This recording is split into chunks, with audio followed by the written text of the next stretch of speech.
Some people had hundreds of millions of dollars and went completely broke. Not slowly, not over decades, fast. We're talking private jets to food stamps, mansions to foreclosure, entourages to empty rooms, and the wildest part is that every single one of them made the exact same mistakes. Here are the fastest financial collapses in entertainment history and exactly what they did wrong so you never repeat it. Number 1. A legendary boxer earned over $400 million in his career. $400 million. He had a 30,000 square foot mansion with a pool shaped like a boxing glove. He owned Bengal tigers as pets. He was spending $400,000 a month just on gardening. Gardening! When he filed for bankruptcy, he owed over $23 million in debt.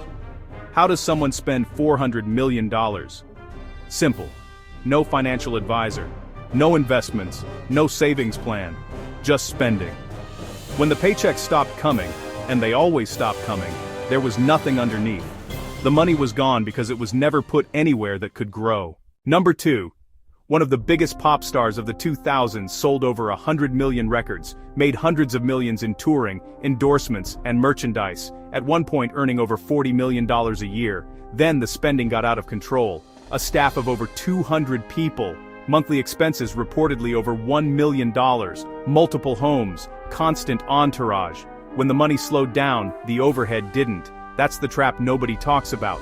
Rich people don't go broke because they buy one expensive thing. They go broke because they build a lifestyle that costs $30,000 a day to maintain. And when revenue drops even 20%, the whole machine collapses. Number 3. A basketball player earned over $108 million in salary alone during his career. This was a superstar at the absolute peak of his game, a household name whose financial future seemed completely secure. The money was rolling in so fast, it felt like it would never stop. That doesn't count endorsements. But here's the catch. Post-retirement, those endorsement deals dried up, dropping by 85% in just 24 months. His income plummeted, but his lifestyle didn't. Within 2 years of retirement, he was bankrupt. He bought a private jet, but didn't factor in that a private jet costs $200,000 per month to operate. That's $2.4 million a year, just for the convenience. This included hangar fees, 2 pilots on retainer at $35,000 a month each, and another $22,000 a month for insurance. He invested in a restaurant chain that failed. He sank $6 million into the venture, but soon had to shutter 8 of the 12 locations, burning through $400,000 a month with no profit in sight. He gave millions to friends and family who never paid it back. These weren't investments, they were handouts. Records show $5.2 million given out across 17 different loans, none of which had contracts. Financial advisors later estimated he was spending $100,000 per week. Do the math, that's $5.2 million a year in pure spending. Even on $100 million, that pace empties the account in under 20 years. But with his income gone, his $12 million in liquid cash evaporated to zero in just 30 months, and most athletes' careers are less than 10. Number 4. An actor who was one of the biggest movie stars in the world earned over $150 million in film salaries. He owned 15 homes, a private island, a fleet of luxury cars, dinosaur skulls, shrunken heads, a $9 million comic book collection. At one point, he owed the IRS $6.2 million in back taxes. He didn't go fully broke, but he got dangerously close. He started accepting every movie role offered to him, some of them straight to streaming, just to cover his overhead.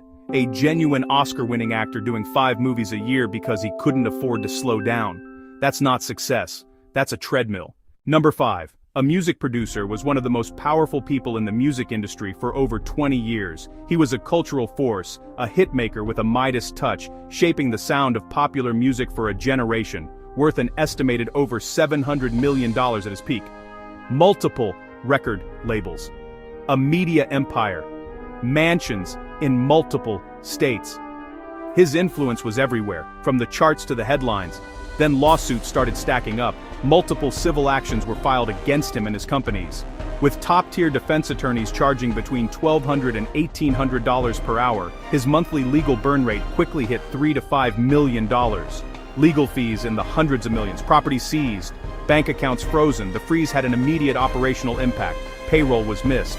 Key vendors refused to extend credit, demanding cash on delivery and crippling day-to-day business. By 2024, his estimated net worth had collapsed and his empire was dismantled. The lesson here is different from the others. This isn't about spending. This is about liability. When you build an empire with no legal protection, no trust, no LLC structures, no asset shielding, everything you own is exposed. Plaintiffs were able to pierce the corporate veil, arguing his business and personal finances were one and the same. An $18 million judgment against one of his companies forced the liquidation of his personal residence. One lawsuit can take everything. One judgment can dissolve decades of work. The people who keep their money are the people who protect it before they need to. They use holding companies, umbrella insurance policies, and irrevocable trusts to create a firewall between their business liabilities and their personal wealth. Number 6. A comedian was one of the highest-paid entertainers in the world, earning over $30 million per year at his peak. Mansions, cars, staff, entourage. Then personal issues derailed his career. Income dropped, but the spending didn't. He later spoke publicly about owing the IRS over $14 million.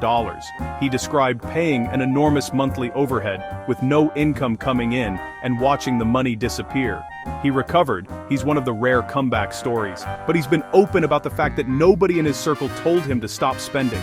Everyone around him was benefiting from the lifestyle. Nobody had an incentive to say slow down. Here's the pattern. Every single one of these stories shares the same 5 mistakes.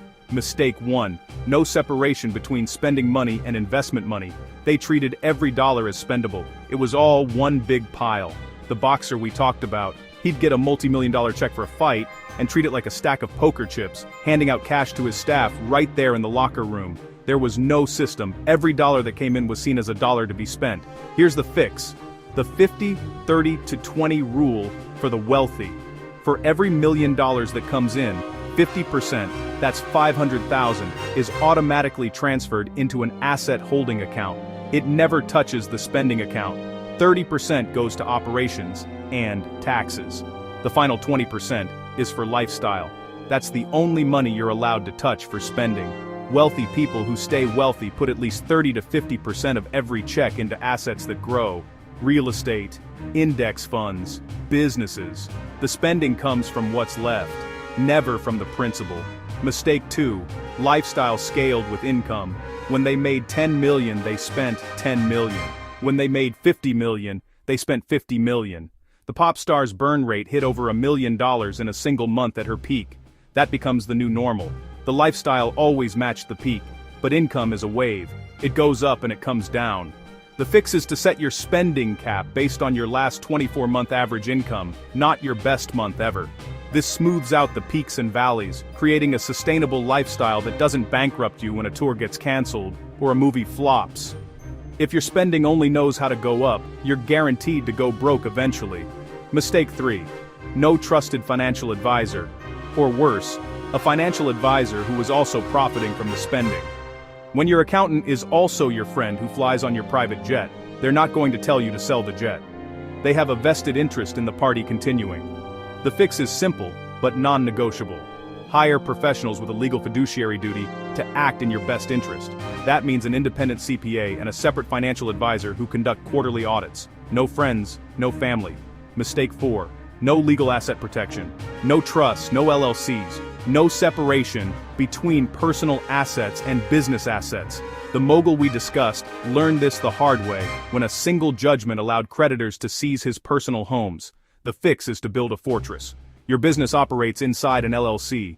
Your properties are held in separate trusts. You have umbrella and D&O insurance. This creates firewalls. If one part of your empire is attacked, the rest is untouchable. When the lawsuits came, and they always come when you're wealthy, everything was exposed, everything was touchable, everything was lost. Mistake 5. An entourage that only existed because of the money. 30 people on payroll who disappear the moment the checks stop. Remember the soccer star? When his payroll was cut, the social media fallout was immediate because their loyalty was to the paycheck, not the person. A cousin who got a job they weren't qualified for. A friend managing money with no credentials. The fix is to professionalize every role. Everyone, friend or not, gets a contract with clear duties, key performance indicators, and a 90-day term. If they don't perform, the contract isn't renewed. It's business. The most expensive thing a wealthy person can buy isn't a house or a car. It's loyalty from people who are only loyal to the money. The takeaway isn't that money is dangerous. Money is a tool. The takeaway is that earning money and keeping money are two completely different skills. Every person on this list was world-class at earning. None of them learned how to keep, and that skill gap cost them hundreds of millions of dollars. If this broke down something you needed to hear, subscribe. New videos every day, money moves, rankings, breakdowns, and the lessons nobody teaches you in school. Hit subscribe and I'll see you tomorrow.